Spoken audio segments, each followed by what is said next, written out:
নমস্কাৰ, মোৰ নাম জয়ন্ত বৰা আৰু আপোনালোকে চাই আছে জেবি আছাম ব্লগ। আৰু আজি হ'ল দেওবাৰ আৰু আজি ৰাতি আমি যাব ওলাইছোঁ শিঙৰি মন্দিৰলৈ, যিহেতু কালি শাওনৰ প্ৰথমটো সোমবাৰ। আৰু এতিয়া ঘৰত অলপ কাম আছে। প্ৰথমে বেলপাত লৈ আহোঁ, তাৰপিছত দুবৰি, তাৰপিছত আপোনাৰ তিল চাউল এইখিনি ল'ব লাগিব, যিহেতু বাবাৰ মন্দিৰলৈ লৈ যাম। তো ব'লক ভিডিঅ'টো আজি আৰম্ভ কৰোঁ। এবাৰ আমাৰ গাঁৱত চাৰিওফালে ঝাণ্ডা লগাইছে, চাওক এইফালে বাবাৰ মন্দিৰ, সন্ধিয়া আকৌ নাম হ'ব ইয়াত আৰু পূৰা গাঁৱতে ঝাণ্ডা লগোৱা হৈ গৈছে। আৰু গছডাল ইমান ওখ নহয়, কি ক'ব চাওক না, পাৰিব ইমানেই অসুবিধা, তথাপি বেলপাত কেইটামানতো লাগিবই বাবা মন্দিৰলৈ লৈ যাবৰ কাৰণে।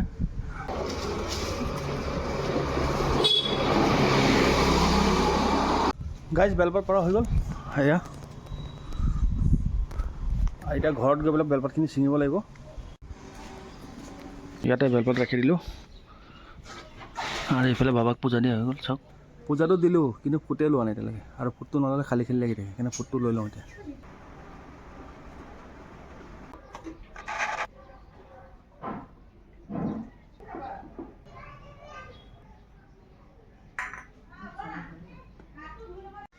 গাইজ মই যাওঁ অলপ বজাৰ, অলপ ফল মূল লৈ আহিব লাগিব, আৰু মায়ে ছিঙি আছে এইফালে বেলপাত। অলপ গাইজ আহি পালোঁ ঘৰ, আৰু এনেকুৱা বৰষুণ কি ক'ম আপোনালোকক। আৰু আজি ৰাতি আকৌ যাম মন্দিৰলৈ, শিঙৰি মন্দিৰলৈ। তাকে ভাবি আছোঁ কেনেকৈ যাওঁ, বৰষুণত ভিজি ভিজি যাব লাগিব চাগৈ আজি। যোৱাবাৰ আমি গৈছিলোঁ শিঙৰি মন্দিৰ, তেতিয়াও ভিজি ভিজি গৈছোঁ, আৰু এইবাৰো সেই ছেইম পৰিস্থিতি, এবাৰো এনেকৈ ভিজি ভিজি যাব লাগিব ৰাতি। কিন্তু উপায়টো নাই, যাবতো লাগিবই বাবাৰ ওচৰলৈ, আৰু আপোনালোককো লৈ যাম বাবাৰ ওচৰত দৰ্শন কৰাবৰ কাৰণে। গাইজ এতিয়া বাজিছে ৰাতি 11টা, আৰু যাব ওলাইছে বাবাক দৰ্শন কৰিবৰ কাৰণে, আৰু আপোনালোককো লৈ যাওঁ দৰ্শন কৰিবৰ কাৰণে, ব'লক। আৰু বৰষুণো কমিছে এতিয়া, ব'লক।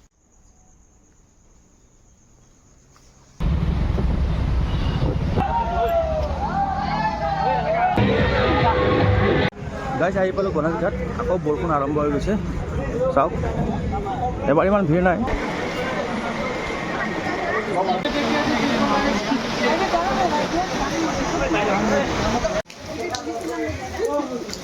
গাইজ যাব ওলাইছোঁ গণেশ ঘাটৰ পৰা বাবাৰ মন্দিৰলৈ, আৰু এনেকুৱা বৰষুণ আৰম্ভ হৈছে নহয়, কি ক'ম চাওক, পূৰা ভিজি পেলাই চেচ।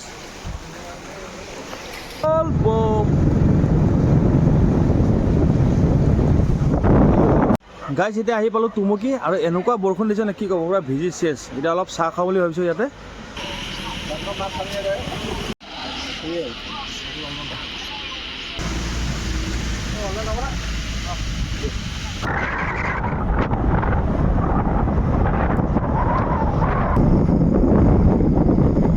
গাইজ এতিয়া বাজিছে ৰাতিপুৱা 4:10, আৰু আহি পাইছোঁ বাবাৰ মন্দিৰৰ গেটৰ ওচৰত। এইখন চাব পাৰে বাবাৰ মন্দিৰৰ গেট, আৰু এই ৰাস্তাটোৱে যাব লাগিব বাবাৰ মন্দিৰলৈ, আৰু ৰাস্তাটো ইমানেই ধুনীয়া নহয়। গাইজ আহি পাইছোঁ বাবাৰ মন্দিৰলৈ, আৰু প্ৰথমে গৈ আছোঁ গা ধুবৰ কাৰণে, আৰু ঘাটটো আছে এইফালে, আৰু জেগাটো চাওক কিমান ধুনীয়া।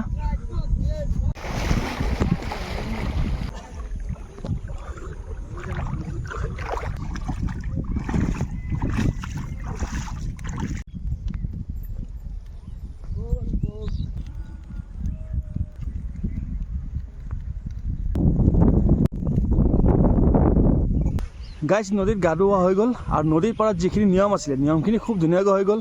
আৰু এতিয়া গৈ আছোঁ বাবা মন্দিৰলৈ বাবাক দৰ্শন কৰিবৰ কাৰণে, আৰু আপোনালোককো বাবাক দৰ্শন কৰাওঁ, ব'লক। আৰু এনেকুৱা ঠাণ্ডা লাগিছে নহয়,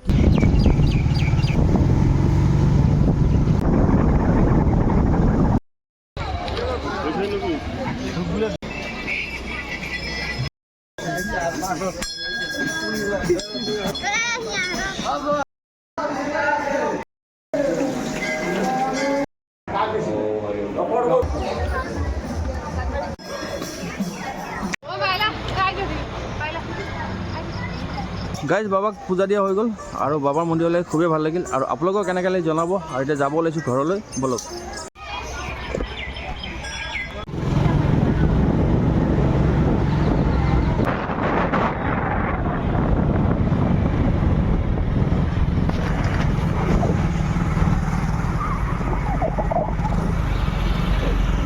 গাইজ এতিয়া আছোঁ ঢেকীয়াজুলিত, আৰু অলপ চাহ খাবৰ কাৰণে ৰখিলোঁ এইফালে দোকানখনত।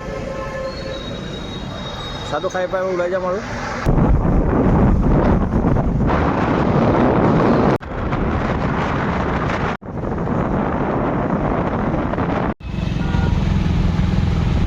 গাইছ আহি পালোঁ ঘৰ। আৰু আহি পেলাই বাবাক পূজা দিলোঁ এয়া চাব পাৰে। আৰু এনেকুৱা টোপনি লাগি আছে নহয় কি ক'ম আৰু আজি ভিডিঅ'টো ইমানটা সামৰোঁ। নেক্সট ভিডিঅ'ত লগ পাম। যদি ভিডিঅ'টো চাই ভাল পালে লাইক এটা কমেণ্ট কৰিব, চেনেলটো ছাবস্ক্ৰাইব কৰি দিব। আজিলৈ আহিছোঁ। হৰ হৰ মহাদেৱ।